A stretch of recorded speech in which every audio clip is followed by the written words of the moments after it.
ensinou uma boa lição sobre o bem e o mal. Poderia repeti-la para nós? Mas é claro, preste atenção.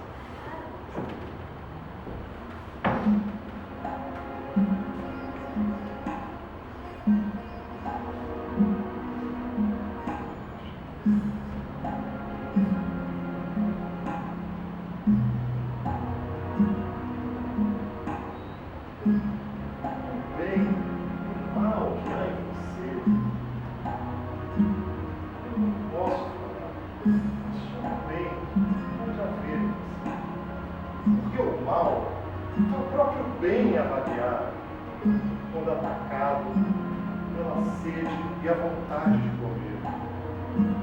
Quando o bem está com fome, procura o alimento em cavernas bem escuras. E quando o bem está com sede, bebe até das águas mais puras. Você é bom quando é prudente que se cala. Ou fala só certeza mas não é mal quando exagera em sua fala e as palavras lhe escapam como se fosse um chafariz. Sei, mestre, eu sei. Agora eu me lembro. Agora eu me lembro bem dessa lição. Deixe que eu fale, mestre. Por favor. Lá vamos nós de novo. Fale, minha filha.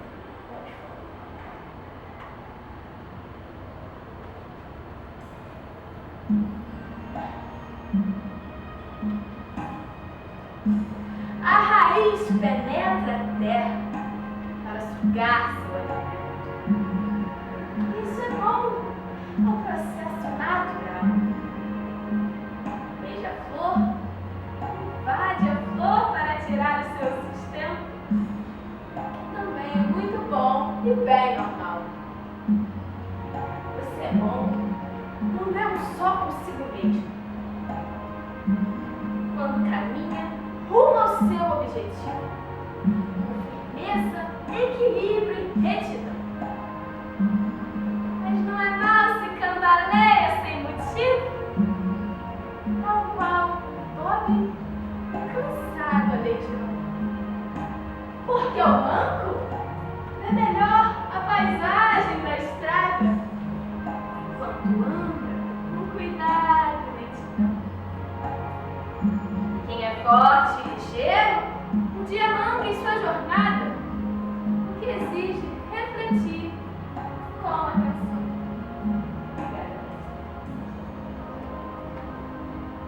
Mestre, mestre! E o prazer, mestre? O que o senhor tem a nos dizer sobre o prazer, mestre? Mestre, eu estava aqui quietinha, mas o senhor deixou ela falar. Agora eu quero falar também. Mas falar o quê, minha filha? Ora, a lição sobre o prazer. Tudo bem, pode falar, fique à vontade. Quer dizer, se é para falar do prazer, é melhor não ficar muito à vontade, não.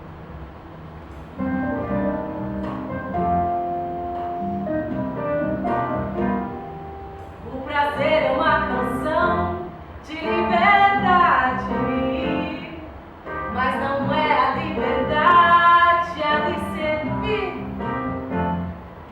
É o nascer de um desejo, uma vontade, mesmo quando o que você deseja não está lhe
e nem sai mais em busca de prazer.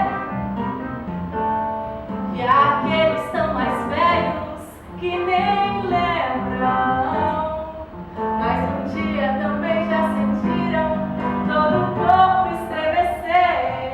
Aqueles que evitam os prazeres da vida, pois tem medo que o prazer seja pecado.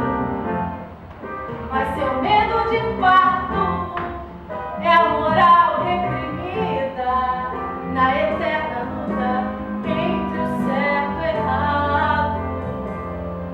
Mas o prazer não é pecado e nem fere a virtude, nem mancha seu futuro, nem o seu passado. Como cantar roxinho não apaga a quietude que os vagalumes não buscam o céu estrelado. Seu corpo sabe muito bem o que lhe dá prazer, não conhece esse conceito de maldade. Pois o corpo é a pá que ressoa dentro do seu ser, e o prazer é uma canção de liberdade.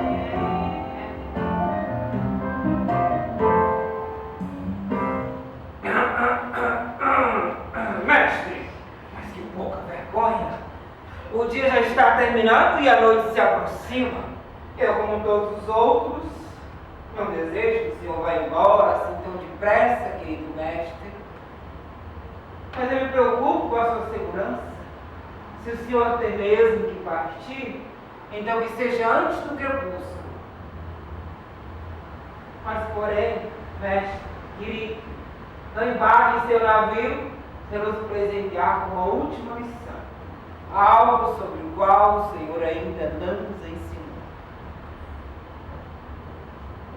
Minha última lição, meu filho, só poderia ser sobre o derradeiro momento da vida.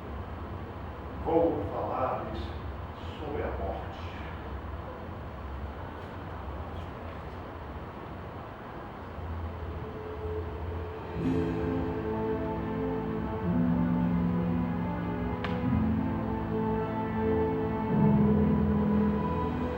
Para entender os mistérios da morte, procure entender os mistérios da vida.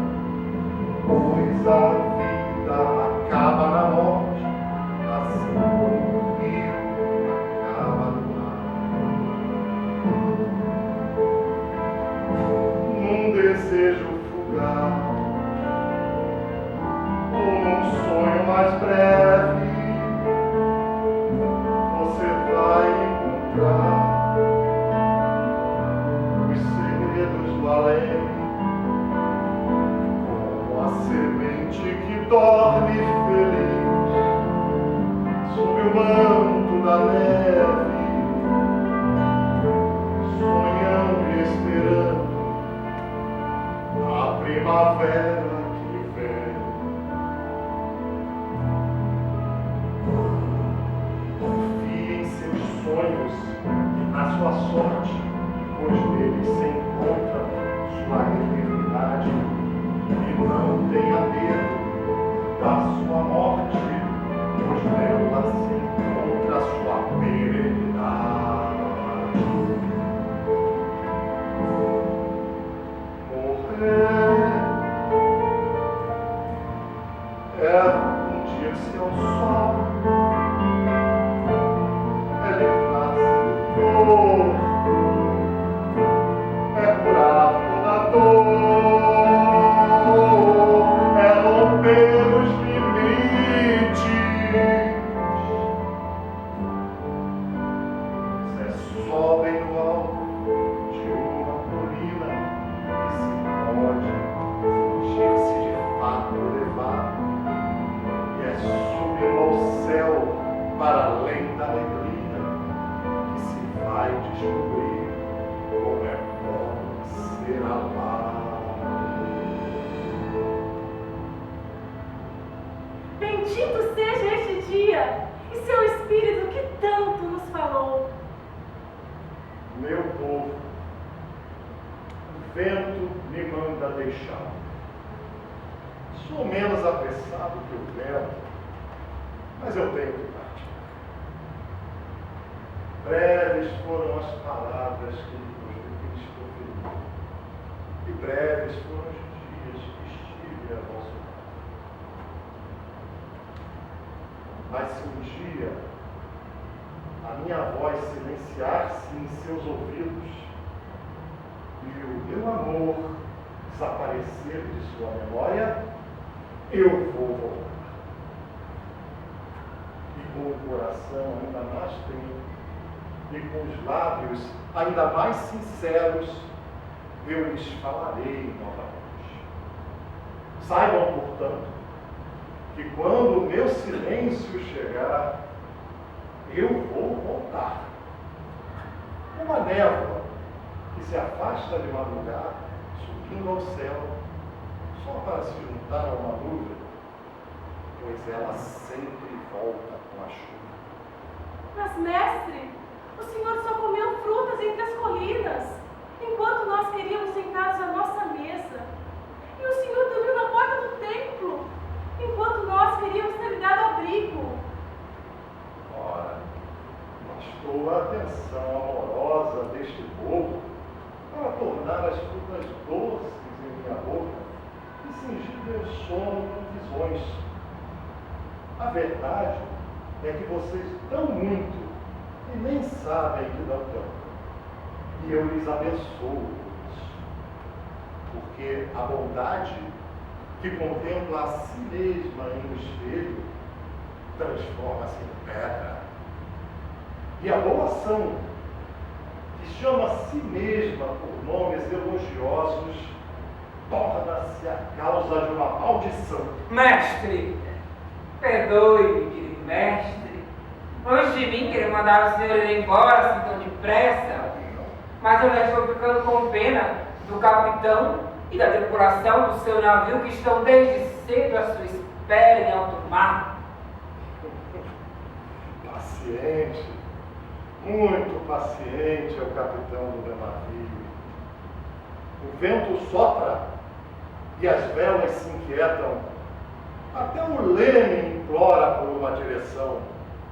No entanto, o meu capitão me aguarda pacientemente. E até os meus marinheiros, acostumados com o coro do imenso mar, eles também me aguardam calmamente. Mas eles não vão mais precisar me esperar. Estou pronto. O riacho atingiu o mar. E mais uma vez, a grande mãe aperta o seu filho contra o peito e o leva para casa. Adeus, meu povo. Adeus.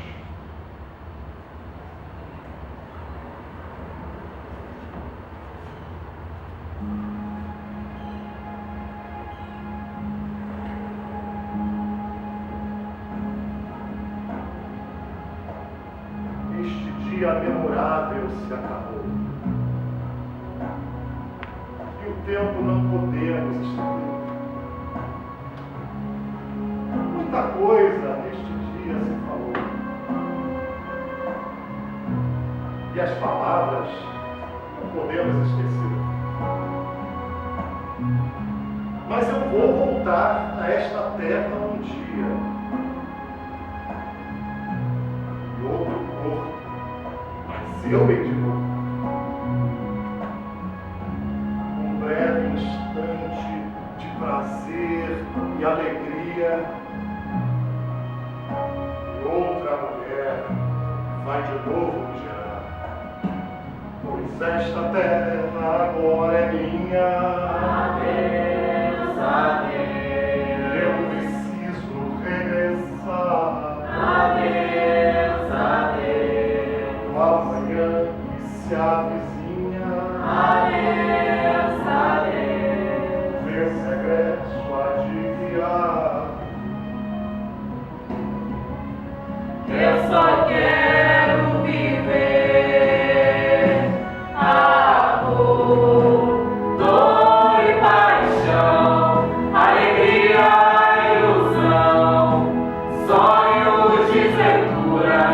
e